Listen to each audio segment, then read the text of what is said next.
Bonjour à toutes et bonjour à tous, bienvenue dans la Minute Techno Alimentaire. Aujourd'hui, une question de Corinne qui nous pose une question. Quelle différence y a-t-il entre la trimoline et le sucre inverti? En fait, il n'y en a pas. La trimoline, c'est juste le nom commun du sirop de sucre inverti, c'est-à-dire un mélange de... Enfin, c'est pas un mélange, mais c'est une solubilisation de sucre inverti, donc un mélange de glucose et fructose, en gros à 82% d'extrait sec. 18% d'humidité. Donc c'est une solution, c'est un sirop, c'est épais, et ça ne fait pas 100% d'extrait sec, et ça a un pouvoir sucrant proche de 125. Moi je le considère même à 100, puisque je pense que c'est le sucre inverti qui est à 125, donc du coup quand il est dilué à 80%, comme c'est le cas dans la trimoline, ou quand il contient de l'eau, eh bien le taux sucrant n'est plus de 125.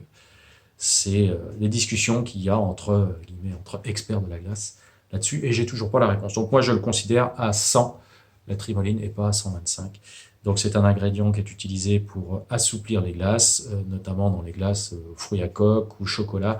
Quand on a des glaces qui sont un peu dures et qu'on veut les assouplir, eh bien on met de la trimoline à la place du sucre classique, du saccharose.